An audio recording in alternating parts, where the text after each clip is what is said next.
그런데 며칠 전 그 예비 신혼부부가 계약을 하려고 했던 같은 빌라 201호에 살고 있는 임차인에게 뜬금없이 전화가 왔습니다.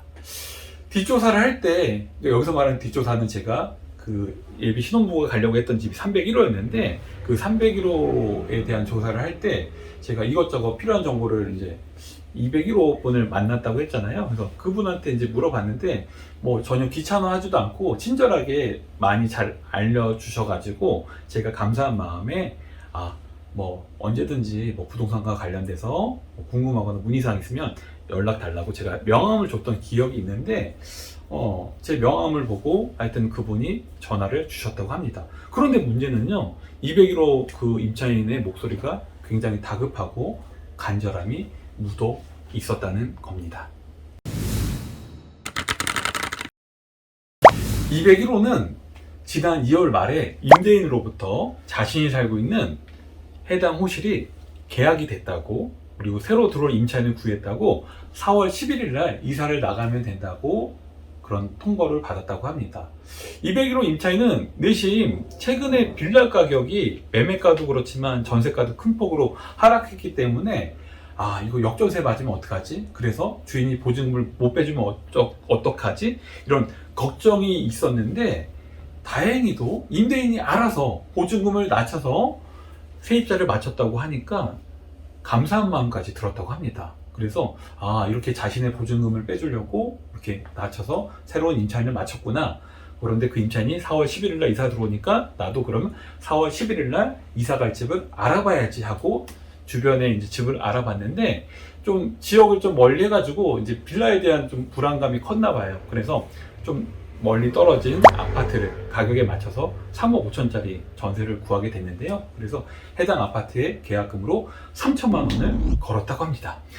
그렇게 마침 4월 11일 이삿날 당일이 됐다고 합니다. 201호 임차인은요, 기쁜 마음으로 짐을 막 내렸어요. 그리고 포장 이사 이제 트럭에다가 짐을 다 실었는데, 그런데 짐을 다 내려서 이삿짐 차에 실었는데도 임대인이 나타나지를 않았다고 합니다. 그래서 살짝 불안하긴 했는데 올 때가 됐는데 왜 안 오지? 그래서 전화를 한번 해봤다고 합니다. 그런데요, 또 점점 불안해지기 시작했다고 합니다. 왜냐하면 전화기가 꺼져 있었다고 합니다. 임대인의 전화가.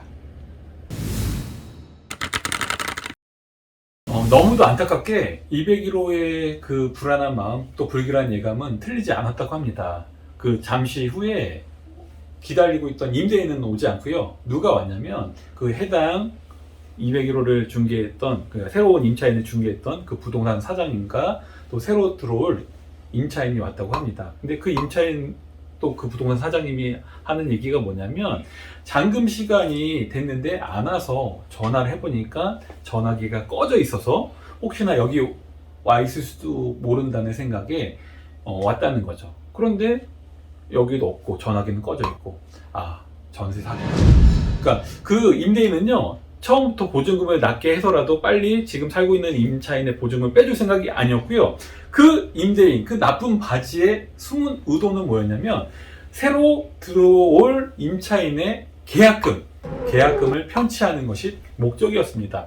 그러니까 정말 나쁜 바지죠. 보통 바지 사장이요, 그 기존의 임차인의 보증금을 못 돌려줘서 배째고 뭐 잠적하는 그런 케이스가 아주 일반적인 케이스인데, 그 정도만 해도 남한테 피해를 줬기 때문에 굉장히 나쁜 사람인데, 거기에서 한 발 더 나가서 플러스 새로 들어올 임차인을 구해서 그 임차인의 계약금까지 편취했다는 것이 너무너무 나쁜 사람입니다. 그리고요, 문제는 이 새로 들어올 사람도 계약금을 편취당해서 너무 안타깝지만 또 이 나가야 하는 201호에 살고 있는 임차인도 피해를 본다는 거죠. 무슨 피해를 보냐? 보증금을 다 못 돌려받았기 때문에 그것도 피해가 있지만, 물론 다시 짐을 201호로 올려서 돈 받을 때까지 살면 돼요. 그렇지만 그렇게 산다고 해가지고 그 보증금을 다 돌려받는다는 보장도 없지만, 무엇보다 지금 타격이 또 뭐냐면 새로 이사 갈지 전세 3억 5천에 구했다고 했잖아요. 그리고 계약금 3천만 원 걸었다고 했잖아요. 그 계약금을 못 돌려받을 가능성이 굉장히 높습니다. 그리고 지금 이삿짐 센터 와가지고 한참 짐까지 쌌다 풀었다 했기 때문에 그 이사 비용, 그다음에 뭐 이것저것 부수적인 비용까지 하면 수천만 원의 피해를 알파로 입게 됐다는 것입니다.